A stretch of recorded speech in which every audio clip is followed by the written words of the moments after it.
जय श्री कृष्ण। भगवद गीता अध्याय 2। गीता का सार। श्लोक 7।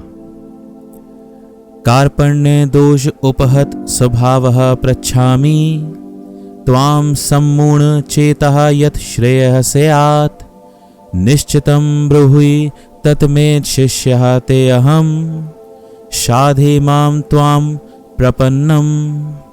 अब मैं अपनी कृपण दुर्बलता के कारण अपना कर्तव्य भूल गया हूँ और सारा धैर्य खो चुका हूँ। ऐसी अवस्था में मैं आपसे पूछ रहा हूँ कि जो मेरे लिए श्रेयस्कर हो उसे निश्चित रूप से बताएं। अब मैं आपका शिष्य हूँ और शरणागत हूँ, कृपया मुझे उपदेश दें। तात्पर्य: यह प्राकृतिक नियम है कि भौतिक कार्यकलाप की प्रणाली ही हर एक के लिए चिंता का कारण है। पग पग पर उलझन मिलती है, अतः प्रामाणिक गुरु के पास जाना आवश्यक है, जो जीवन के उद्देश्य को पूरा करने के लिए समुचित पथ निर्देश दे सके।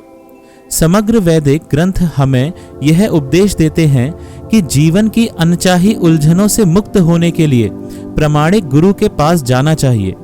ये उलझनें उस दावाग्नि के समान हैं जो किसी के द्वारा लगाए बिना भभक उठती हैं।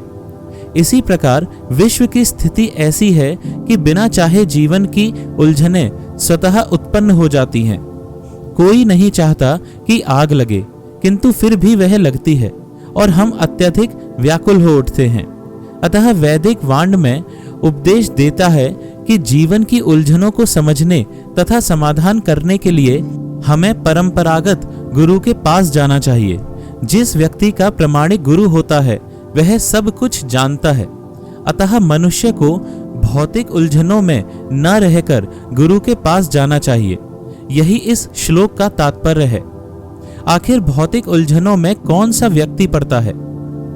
वह जो जीवन की समस्याओं को नहीं समझता।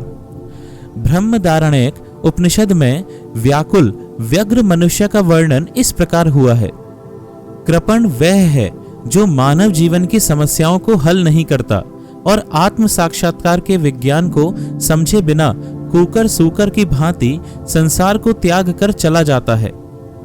जीव के लिए मनुष्य जीवन अत्यंत मूल्यवान निधि है, जिसका उपयोग वह अपने जीवन की समस्याओं को हल करने में कर सकता है। अतः जो इस अवसर का लाभ नहीं उठाता वह कृपण है। ब्राह्मण इसके विपरीत होता है, जो इस शरीर का उपयोग जीवन की समस्त समस्याओं को हल करने में करता है। देहात्म बुद्धि वश कृपण या कंजूस लोग अपना सारा समय परिवार, समाज, देश आदि के अत्यधिक प्रेम में गंवा देते हैं। मनुष्य प्रायः चर्म रोग के आधार पर अपने पारिवारिक जीवन अर्थात पत्नी, बच्चों तथा परिजनों में आसक्त रहता है। कृपण यह सोचता है कि वह अपने परिवार को मृत्यु से बचा सकता है, अथवा वह यह सोचता है कि उसका परिवार या समाज उसे मृत्यु से बचा सकता है।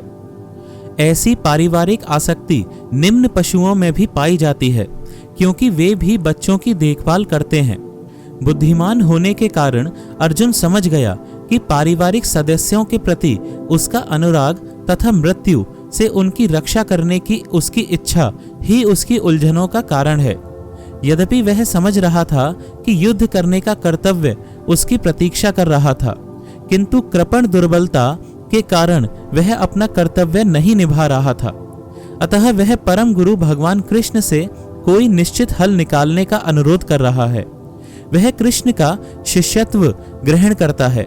वह मित्रतापूर्ण बातें बंद करना चाहता है। गुरु तथा शिष्य की बातें गंभीर होती हैं और अब अर्जुन अपने मान्य गुरु के समक्ष गंभीरता पूर्वक बातें करना चाहता है। इसीलिए कृष्ण भगवद गीता ज्ञान के आदि गुरु हैं और अर्जुन गीता समझने वाला प्रथम शिष्य है। अर्जुन भगवद गीता को किस तरह समझता है यह गीता में वर्णित है। तो भी मूर्ख संसारी विद्वान बताते हैं कि किसी को मनुष्य रूप कृष्ण की नहीं बल्कि अजन्मा कृष्ण की शरण ग्रहण करनी चाहिए। कृष्ण के अंतः तथा ब्रह्म में कोई अंतर नहीं है। इस ज्ञान के बिना जो भगवद गीता को समझने का प्रयास करता है वह सबसे बड़ा मूर्ख है। जय श्री कृष्ण।